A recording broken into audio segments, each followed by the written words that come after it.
Hi everyone, आज का हमारा टॉपिक है स्क्रीन पैरामीटर। आज हम यहाँ पे बात करने वाले हैं कि सपोज आप कोई भी इनपुट स्क्रीन पे देना चाहते हो तो आप पैरामीटर के थ्रू कैसे इनपुट दोगे। फर्स्ट मैं आपको इसके बारे में बताने वाला हूँ। दूसरा, यहाँ पे पैरामीटर के साथ हम बहुत टाइप के उसके प्रॉपर्टी और एट्रीब्यूट का यूज करते हैं। तो यहाँ पे हम पैरामीटर का प्रॉपर्टी एंड एट्रीब्यूट भी देखने वाले हैं कि आप यहाँ पे सिंगल वैल्यू कैसे इनपुट करोगे, आप किसी फील्ड को मैंडेटरी कैसे करोगे, आपको अगर किसी फील्ड पे वैलिडेशन लगाना है तो आप वैलिडेशन कैसे लगाओगे, आप यहाँ पे डिफ़ॉल्ट वैल्यू किसी फील्ड में शो कराना चाहते हो तो उस फील्ड पे आप डिफ़ॉल्ट वैल्यू कैसे शो कराओगे। तो यहाँ पे मैं बस पैरामीटर का यूज करके आपको बताने वाला हूँ कि कैसे आप यूजर से स्क्रीन से इनपुट लोगे और साथ में कौन कौन सा आप एट्रीब्यूट यूज करोगे, जिस एट्रीब्यूट की मदद से आप स्क्रीन पे यूजर के इनपुट को कंट्रोल कर सकते हो। तो आज मैं आपको इस वीडियो में ये सब कुछ बताने वाला हूँ। तो चलिए हम क्या करते हैं, इसको शुरू करते हैं। अब यहाँ पे पैरामीटर्स का यूज देखने के लिए हम क्या करते हैं, एडिटर पे चलते हैं, इसी 38 करते हैं। यहाँ से हम इस प्रोग्राम को एडिट करते हैं। सिलेक्शन स्क्रीन में मैंने बताया था आपको कि कैसे आप पैरामीटर क्रिएट करोगे। सिंपल सा है कि आप यहाँ पे पैरामीटर्स कीवर्ड का यूज करोगे।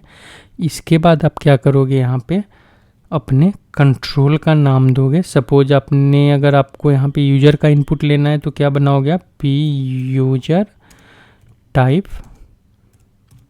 कैर 10। यहाँ पे आपने क्या किया, एक पैरामीटर कंट्रोल बना दिया। आपको यूजर से इनपुट लेना है, आप इसको एक्टिवेट करोगे, एग्जीक्यूट करोगे तो यहाँ पे आपका जो है एक कंट्रोल बना दिया जिसके अंदर यूजर कोई भी इनपुट आपको दे सकता है। यहाँ पे मैंने आपको बताया था कि सिलेक्शन टेक्स्ट आप कैसे चेंज करोगे। जब मैंने आपको सिलेक्शन स्क्रीन वाला जो वीडियो डाला था उसमें बताया था आप यहाँ पे गो टू में जाओगे, सिलेक्शन एलिमेंट में जाओगे, यहाँ पे सेकेंड टैब होता है आपका सिलेक्शन टेक्स्ट का। यहाँ पे आप DDIC मतलब आप डेटा डिक्शनरी का रेफरेंस भी यूज कर सकते हो। यहाँ पे आप डायरेक्ट कुछ भी वैल्यू एंटर भी कर सकते हो। यहाँ पे आपने एंटर कर दिया, एंटर वैल्यू। यहाँ पे आप क्या करोगे, इसको सेव करोगे, एक्टिवेट कर दोगे। फिर एक्टिवेट करने के बाद आप यहाँ पे अपने मेन प्रोग्राम में आओगे, इसका सिंटेक्स चेक करोगे, एक्टिवेट करोगे आप इसको, फिर आप इसको एग्जीक्यूट करोगे। तो यहाँ पे आप देखोगे कि आपका जो डिस्क्रिप्शन अभी आपने उस कंट्रोल के साथ दिया था वो डिस्क्रिप्शन यहाँ पे आपका प्रिंट कर दिया। अब सेकेंड क्या करना है आपको कि इसमें जो भी आप इनपुट कर रहे हो, आप चाह रहे हो कि उस इनपुट को आपको प्रिंट कराना है। तो प्रिंट कराने के लिए आप क्या करोगे कि इस कंट्रोल के नेम को कॉपी करोगे। यहाँ पे सिंपल सा आप क्या करोगे, राइट स्टेटमेंट दोगे और यहाँ पे आप इस कंट्रोल का नाम पेस्ट कर दोगे। पेस्ट करने के बाद हम क्या करते हैं, इसको एक बार कोड को फॉर्मेटेड भी कर लेते हैं, सिंटेक्स चेक करते हैं, एक्टिवेट करते हैं एंड यहाँ से एग्जीक्यूट करते हैं। अब यहाँ पे हमने क्या किया, कुछ भी ऐसे टेस्ट करने के लिए टेस्ट डेटा हमने यहाँ पे टेक्स्ट पास किया, हम इसको एग्जीक्यूट करेंगे तो ये यहाँ पे क्या करेगा, आपका टेक्स्ट डेटा प्रिंट कर देगा। तो ये सिंपल सा है कि आपको कैसे यूजर का इनपुट लेना है। तो पैरामीटर्स कीवर्ड देना है, पैरामीटर्स कीवर्ड के बाद आपको यहाँ पे उस कंट्रोल का नाम देना है, किस टाइप का एक कंट्रोल होगा तो आपको यहाँ पे डेटा टाइप जो है उसका बताना है। यहाँ पे दूसरा आप क्या कर सकते हो, अब यहाँ पे हमने क्या किया था कि कैरेक्टर 10 डेटा टाइप एक हार्डकोड डेटा टाइप दे दिया था। सपोज आपको किसी फील्ड के रेफरेंस से बनाना है, सपोज आपके टेबल में कहीं पे आपका डॉक्यूमेंट नंबर पड़ा हुआ है, आपका कोई सेल्स ऑर्डर नंबर पड़ा है, मटेरियल नंबर पड़ा हुआ है, आप चाहते हो कि जो हमारा मटेरियल नंबर है या सेल्स ऑर्डर नंबर है या हमारा डॉक्यूमेंट नंबर है उसके रेफरेंस से क्या करे कि यहाँ पे हमारा कंट्रोल क्रिएट करे। तो उसके लिए आप क्या करोगे कि सेम इसी लाइन को हम यहाँ पे पेस्ट करते हैं। हम क्या करते हैं कि सपोज एक कंपनी कोड का एग्जांपल लेते हैं तो BUKRS होता है हमारा कंपनी कोड का एलिमेंट होता है हमारा। अब यहाँ पे आप क्या करोगे, बहुत सारे टेबल में आपको कंपनी कोड का रेफरेंस मिल जाएगा। हम यहाँ पे क्या करते हैं,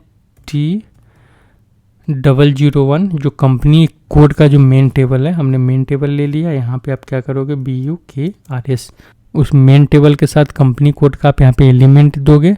एलिमेंट देने के बाद आप यहाँ पे सेव करोगे, सिंटेक्स चेक करोगे, एक्टिवेट करोगे। जब आप प्रिंट करोगे, मैं यहाँ पे क्या करता हूँ, BUKRS को ही प्रिंट कराता हूँ नीचे।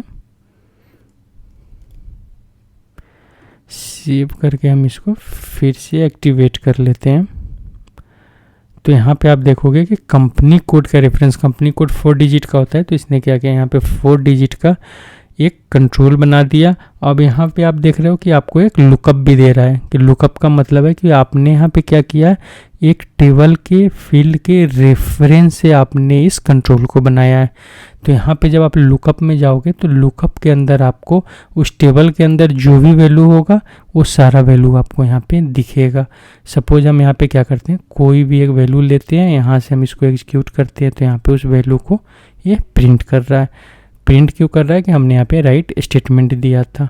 अब यहाँ पे लुकअप क्यों ले रहा है, तो जब आप इस BUKRS पे डबल क्लिक करोगे, तो डबल क्लिक करने के बाद यहाँ पे जो टेबल का सारा डिटेल ओपन होता है, इसमें आप यहाँ पे देखोगे तो फोर्थ जो आपका टैब है यहाँ पे इनपुट हेल्प चेक का है।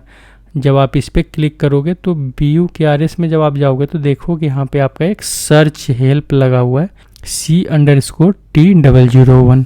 तो यहाँ पे जिस भी कंट्रोल के अंदर सर्च हेल्प लगा होगा, ये क्या करता है, उस सर्च हेल्प को कॉल करता है। आपने डायरेक्ट यहाँ पे क्या किया था, इस टेबल के इस फील्ड का रेफरेंस दिया था। अब इस रेफरेंस के थ्रू यहाँ से आपका ये सर्च हेल्प कॉल हुआ था, इसीलिए आपको वहाँ पे लुकअप का ऑप्शन दे रहा था। अब यहाँ पे हमारा 2 एग्जाम्पल हो गया कि हमने यहाँ पे क्या किया, एक हार्ड कोडेड कैरेक्टर 10 के वैल्यू से एक हमने यहाँ पे पैरामीटर बनाया। सेकेंड पैरामीटर हमने कैसे बनाया, तो एक टेबल के रेफरेंस से बनाया। अब यहाँ पे हम थर्ड देख लेते हैं। यहाँ पे हम इसी को क्या करते हैं, नीचे कॉपी पेस्ट करते हैं। यहाँ पे हम क्या करते हैं कि सपोज हम कैर 10 ही रखते हैं यहाँ पे, और इसमें आपको क्या करना है, कुछ डिफ़ॉल्ट वैल्यू देना है। जब भी ये स्क्रीन कॉल हो तो स्क्रीन कॉल होते उसमें कुछ बाय डिफ़ॉल्ट वैल्यू है, तो उसके लिए यहाँ पे क्या करोगे, आप डिफ़ॉल्ट कीवर्ड का यूज करोगे। सपोज आपको कोई भी वैल्यू देना है, आपको 1 5 टाइम 0 1 आपने यहाँ पे एक डिफ़ॉल्ट वैल्यू दे दिया। इस कंट्रोल का नेम हम क्या करते हैं, यहाँ पे DFU कर देते हैं। याद रखना एक कंट्रोल का नेम जो है इसका भी एक लिमिट है, एक कंट्रोल का नेम 8 कैरेक्टर तक ही होना चाहिए। इससे बड़ा आप टाइप करोगे तो यहाँ पे आपको एरर आएगा। सेम इसी को हम क्या करते हैं, नीचे कॉपी पेस्ट कर देते हैं। हम यहाँ पे सिंटेक्स चेक करते हैं, एक्टिवेट करते हैं, यहाँ से हम इसको एग्जीक्यूट कर लेते हैं। अब यहाँ पे आप देखोगे कि यहाँ पे आपका जो डिफ़ॉल्ट वैल्यू डाला था आपने, वो डिफ़ॉल्ट वैल्यू आपका यहाँ पे कॉल हो गया। अब यहाँ पे आपका ये BUKRS या आपका यहाँ पे PDIF जो कंट्रोल का नेम आ रहा है, अगर इसको आपको चेंज करना है तो सेम वही तरीका है। आपको यहाँ पे टेक्स्ट एलिमेंट में सेकेंड टैब पे जाना है। यहाँ पे अगर आप चाहते हो कि डिक्शनरी के फील्ड का रेफरेंस ले तो आप डिक्शनरी का ले सकते हो। यहाँ पे आप चाहते हो कि अगर हम कुछ टाइप करें जहाँ पे डिक्शनरी का रेफरेंस आपको लगता है कि कॉल नहीं होने वाला है, वहाँ पे क्या करोगे, आप कुछ वैल्यू खुद से टाइप कर दोगे, डिफ़ॉल्ट वैल्यू। आप इसको यहाँ पे सेव करके एक्टिवेट कर दोगे। यहाँ पे आप इसको भी एक बार एक्टिवेट करोगे। फिर जब आप कॉल करोगे तो देखोगे यहाँ पे आपका डिस्क्रिप्शन, जो डिस्क्रिप्शन अभी आपने दिया वो सारा डिस्क्रिप्शन यहाँ पे कॉल हो गया। अगर आप इसके अंदर कोई भी वैल्यू डालते हो 4 5 6, यहाँ पे हमने क्या किया, कुछ भी टेक्स्ट इनपुट कर दिया। हम यहाँ से इसको कॉल करते हैं तो यहाँ पे हमारा तीनों वैल्यू प्रिंट भी हो रहा है। अब यहाँ पे हम क्या करते हैं, चौथा एग्जाम्पल देखते हैं। हमारा ये 3 एग्जाम्पल हो गया। फोर्थ एग्जाम्पल हमारा क्या हो सकता है, यहाँ पे सपोज कोई कंट्रोल आपको चाहिए बट आप चाहते हो कि वो कंट्रोल आपका हिडन हो। बहुत सारा ऐसा केस होता है कि हम चाहते हैं कि कोई कंट्रोल स्क्रीन पे दिखे नहीं, पर बैकग्राउंड प्रोसेसिंग के लिए हम उस कंट्रोल का यूज करें। तो यहाँ पे आपको क्या करना है कि ये नो डिस्प्ले का यूज करना है। यहाँ पे डिस्प दे देते हैं हम इस कंट्रोल का नेम।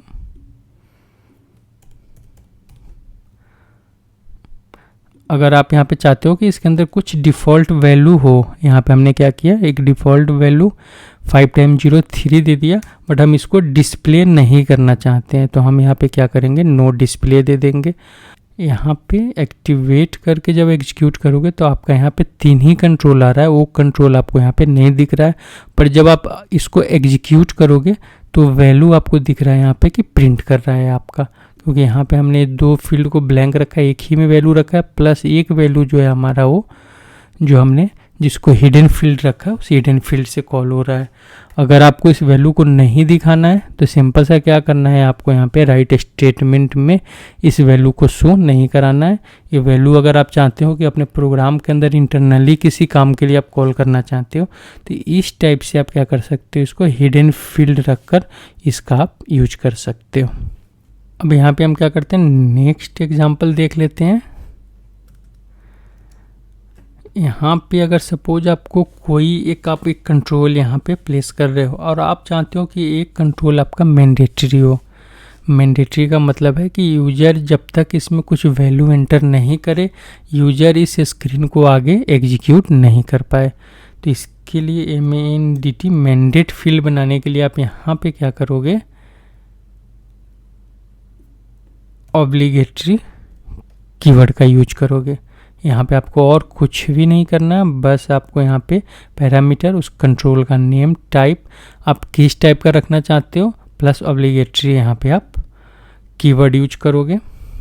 यहाँ पे हम इसको सेव करते हैं, सिंटेक्स चेक करते हैं, यहाँ पे हम एक्टिवेट करते हैं, एग्जीक्यूट करते हैं। अब यहाँ पे आपने क्या किया, इसको मैंडेटरी फील्ड रखा है, तो यहाँ पे आप देखोगे यहाँ पे चेक का ऑप्शन, मैंडेटरी ऑब्लिगेटरी का ऑप्शन आपको दे रहा है कि ये फील्ड आपका, यहाँ से अगर आप एग्जीक्यूट करते हो बिना कुछ वैल्यू डाले तो नीचे आपको यहाँ पे मैसेज भी देगा कि ये मैंडेटरी फील्ड है, यहाँ पे कुछ ना कुछ आपको वैल्यू इनपुट करना है। अगर आप कुछ भी वैल्यू इनपुट कर देते हो, अगर आपने कोई वैलिडेशन या चेक नहीं लगाया, कुछ भी वैल्यू इनपुट करते हो, आपका यहाँ पे कंडीशन ट्रू हो जाएगा और यहाँ से आपका वैल्यू यहाँ पे प्रिंट कर देगा। तो इस टाइप से आप अपने किसी भी फील्ड को मैंडेटरी कर सकते हो। अब यहाँ पे नेक्स्ट एग्जांपल मैं आपको दिखाने वाला हूँ, उसके लिए सबसे पहले बताता हूँ कि सपोज मैंने क्या किया, कुछ ऐसे ही रैंडम टेक्स्ट यहाँ पे इनपुट कर दिया। यहाँ पे मैंने क्या किया, एग्जीक्यूट कर रहा हूँ, तो यहाँ पे एग्जीक्यूट करने के बाद आप देख रहे हो कि ASAP क्या करता है, इसको ऑटोमेटिकली अपर केस में कन्वर्ट कर देता है। कोई भी जब आप टेक्स्ट डालोगे तो क्या करेगा कि उसको ऑटोमेटिकली अपर केस में कन्वर्ट कर देगा। और बहुत सारा ऐसा केस होता है कि जहाँ पे हम चाहते हैं कि हम कुछ नेम एंटर करें। सपोज यहाँ पे मैं इसको कॉपी कर लेता हूँ, नीचे 20 कर देते हैं और इसका नाम हम नेम कर देते हैं। क्या हुआ, नेम कर दिया हमने इसको और इसको भी नीचे पेस्ट कर देते हैं सेम। यहाँ से सेव करते हैं, एक बार सिंटेक्स चेक करते हैं, इसको हम यहाँ से एग्जीक्यूट करते हैं।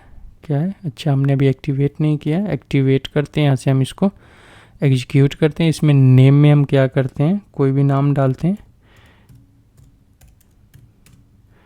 टेक्निकल अड्डा 24/7। अब हम इसको यहाँ पे एग्जीक्यूट करें, ऑब्लिगेटरी वैल्यू, हम इसमें कुछ भी वैल्यू ऐसे इनपुट कर दे रहे हैं।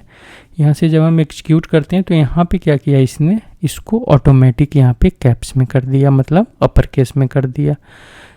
आपको चाहिए कि आप पूरा प्रॉपर केस रखना चाहते हो कि जैसा आपने इनपुट किया आप चाहते हो कि आपका केस सेम वैसा ही रहे, उसको ये अपने आप अपर केस में कन्वर्ट नहीं करे। तो उस चीज़ के लिए आप यहाँ पे क्या करोगे, इसमें लोअर केस लगाओगे। यहाँ पे आप लोअर केस लगा दोगे, कुछ और नहीं करना आपको, बस यहाँ पे सिंटेक्स चेक करना है, एक्टिवेट करना है, इसको एग्जीक्यूट करना है। अब यहाँ पे अब जाकर अगर आप सेम वही वैल्यू यहाँ पे आप टाइप करते हो, यहाँ पे आप एग्जीक्यूट करते हो। अच्छा ऑब्लिगेटरी फील्ड है, यहाँ पे कुछ ना कुछ वैल्यू आपको डालना है। तो यहाँ पे आप आउटपुट में देखोगे कि आपका सेम जैसा आपने वहाँ पे स्क्रीन पे इनपुट किया था, सेम वैसा का वैसा यहाँ पे आपको प्रिंट किया है। तो इसके लिए आप क्या करोगे, यहाँ पे लोअर केस का यूज करोगे। अब यहाँ पे हमारा नेक्स्ट एग्जांपल है कि सपोज यहाँ पे हम क्या करते हैं, नीचे इसी को पेस्ट करते हैं। पेस्ट करने के बाद हम इसका नाम डाल देते हैं PLEN।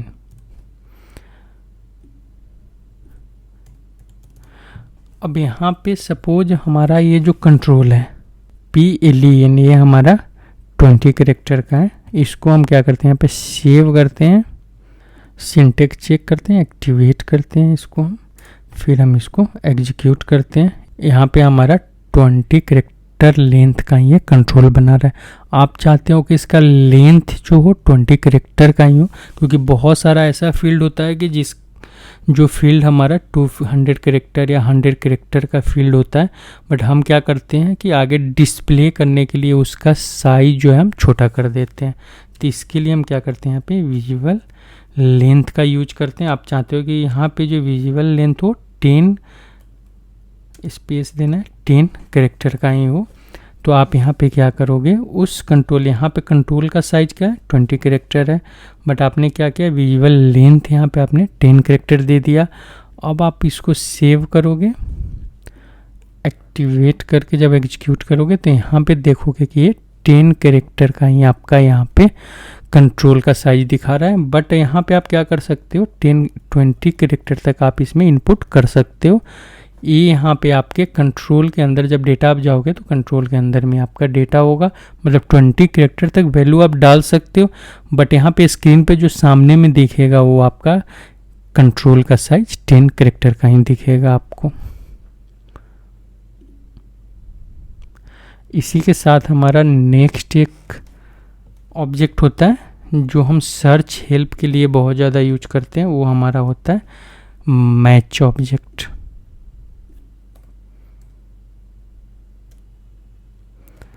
मैच कोड ऑब्जेक्ट यहाँ पे होता है। मैच कोड ऑब्जेक्ट का यूज हम मेनली कहाँ पे करते हैं कि जब हम किसी फील्ड के अंदर लुकअप डालना चाहते हैं।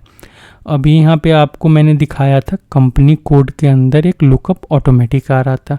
आप चाहते हो कि खुद का आपने एक सर्च हेल्प बनाया है या कोई भी सर्च हेल्प जो SAP स्टैंडर्ड का डिलीवर्ड कोई सर्च हेल्प है, आप चाहते हो कि कंट्रोल आपका होगा, आप कोई रेफरेंस नहीं ले रहे हो, बट इस कंट्रोल के अंदर उसका लुकअप आ जाए। तो उसके लिए आप क्या करोगे कि यहाँ से जाकर सबसे पहले कोई सर्च हेल्प बनाओगे, अपना खुद का क्रिएट करोगे, या आप यहाँ पे क्या करोगे, कोई सर्च हेल्प सर्च करके लाओगे। अब यहाँ पे हम क्या करते हैं कि एक सर्च हेल्प चलकर चेक कर लेते हैं, सर्च कर लेते हैं सिस्टम के अंदर, क्योंकि अभी तक मैंने आपको सर्च हेल्प क्रिएट करना, क्योंकि डेटा डिक्शनरी का जब मैं पूरा का पूरा अपना प्लेलिस्ट डालूंगा तभी मैं आपको सर्च हेल्प उसमें बताने वाला हूँ। तो अभी हम क्या करते हैं, SAP स्टैंडर्ड का कोई सर्च हेल्प यूज कर लेते हैं। तो उसके लिए हम क्या करते हैं, यहाँ पे न्यू सेशन ले लेते हैं। एक न्यू सेशन लेने के बाद हम क्या करते हैं, ACE11 करते हैं। ये हमारा डेटा डिक्शनरी का टी कोड है। ACE11 में जाने के बाद हमारा जो मटेरियल का टेबल है MARA, इसको हम मारा टेबल बोलते हैं, इसको हम डिस्प्ले करते हैं। यहाँ पे हमारा मटेरियल नंबर का फील्ड है MATNR, मैटनर है। हम इसके हेल्प चेक में चलते हैं। हेल्प चेक में यहाँ पे एक सर्च हेल्प है हमारा HT000। हम इसी को कॉपी कर लेते हैं यहाँ से और हम अपने प्रोग्राम में रिटर्न हो जाते हैं। हम यहाँ पे प्रोग्राम में रिटर्न हो गए। अब यहाँ पे हम क्या करते हैं, उस सर्च हेल्प का नाम यहाँ पे हमने पेस्ट कर दिया। अब हम क्या करते हैं, इसको सिंपल सा सेव करते हैं, सिंटेक्स चेक करते हैं। यहाँ पे क्या बता रहा है कि एक कंट्रोल ऑलरेडी हमने बना रखा है। ऊपर हमने क्या किया था, लेंथ का लिया था, ये हम सर्च हेल्प के लिए रहे मैच, इसका नाम MATCH डाल देते हैं, क्योंकि मैच ऑब्जेक्ट के लिए हम इसको देख रहे हैं, मैच कोड ऑब्जेक्ट के लिए। यहाँ पे हम सेव करके फिर से एक बार सिंटेक्स चेक कर लेते हैं यहाँ पे। अब यहाँ पे कोई एरर नहीं है। हम क्या करते हैं, इसको एक्टिवेट करते हैं, फिर एक्टिवेट करके इसको हम एग्जीक्यूट करते हैं। अब मैंने इसको एग्जीक्यूट कर दिया। अब यहाँ पे आप देखोगे कि हमने इसमें मैच ऑब्जेक्ट लगाया था। अब यहाँ पे देख रहे हो आपका लुकअप बन रहा है। यहाँ पे आप इस कंट्रोल पे जा रहे हो, 20 कैरेक्टर का अभी तक कोई लुकअप नहीं है आपका।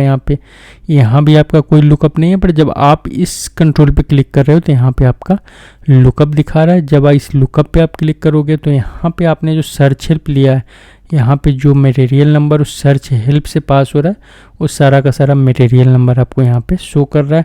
अब यहाँ पे आप डबल क्लिक, किसी भी यहाँ पे मटेरियल नंबर पे आप डबल क्लिक करोगे तो डेटा आपका इस कंट्रोल में आ जाएगा।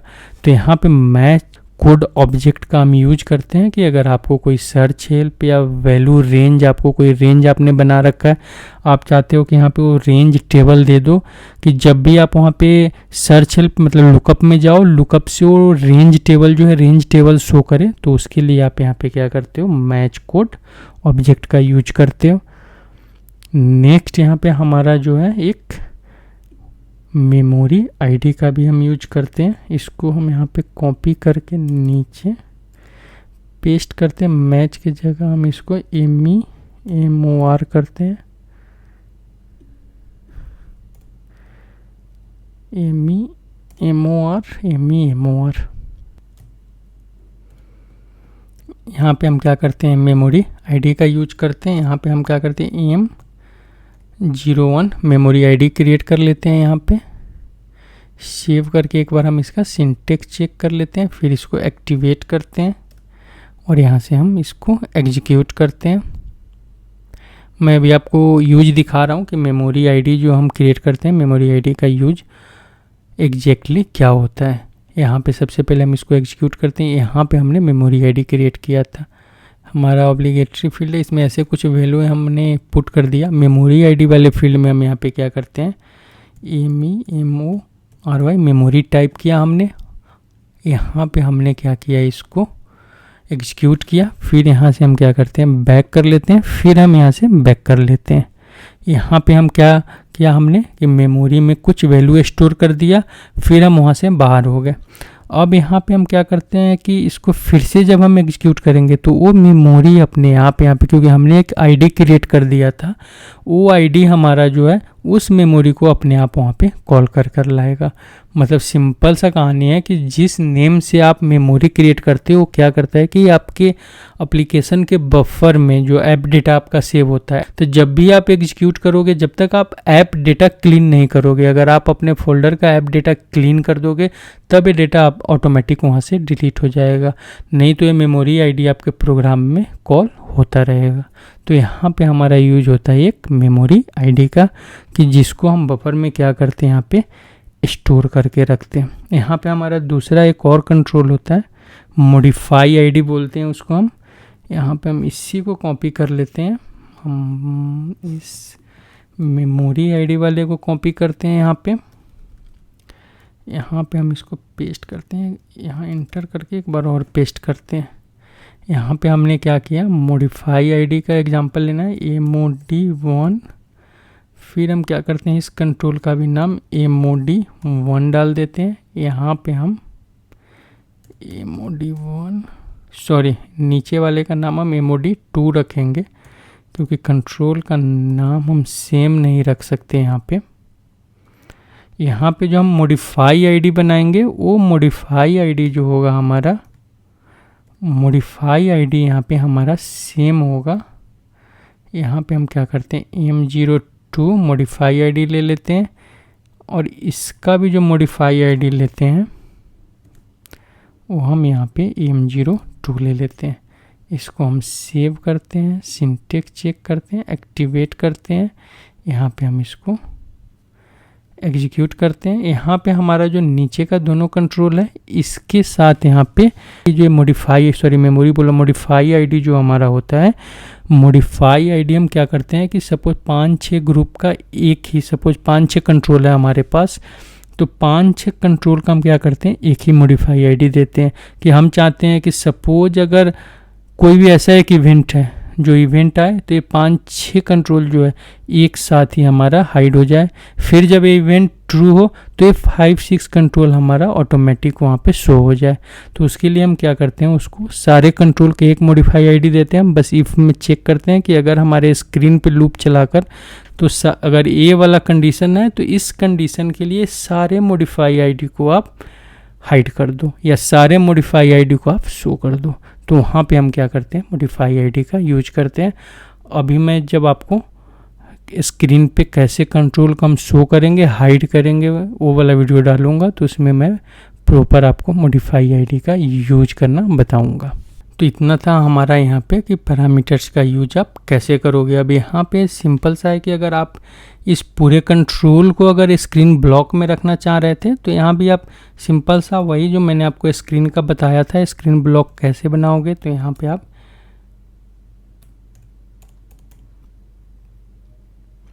सिलेक्शन स्क्रीन,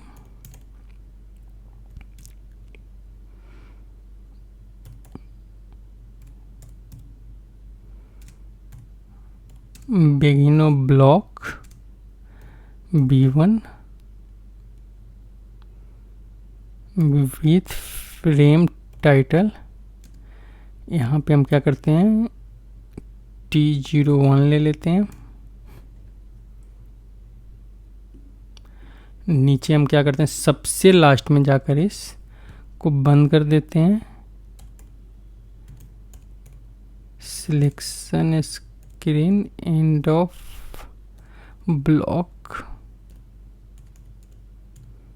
यहाँ पे B1 को हम यहाँ पे क्लोज कर देते हैं। यहाँ पे हम सेव करते हैं, सिंटेक्स चेक करते हैं, एक्टिवेट करते हैं, एग्जीक्यूट करते हैं। आप देख रहे हो यहाँ पे इसने क्या किया, एक फ्रेम बना दिया। अगर आप इस फ्रेम का टाइटल देना चाहते हो तो सिंपल सा मैंने आपको बताया था कि या तो आप इसको टेक्स्ट सिंबल के साथ एसोसिएट कर दो, या आप नीचे यहाँ पे कंस्ट्रक्टर जिसको हम यहाँ पे इनिशियलाइजेशन करते हैं, इनिशियलाइज करते हैं, इसमें आप इस कंट्रोल का नाम डालो।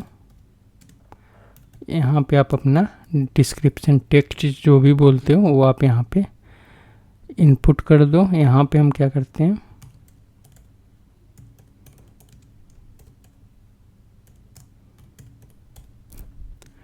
कुछ टेक्स्ट डाल दिया। यहाँ पे हम सिंटेक्स चेक करते हैं, इसको एक्टिवेट करते हैं एंड इसको हम एग्जीक्यूट करते हैं।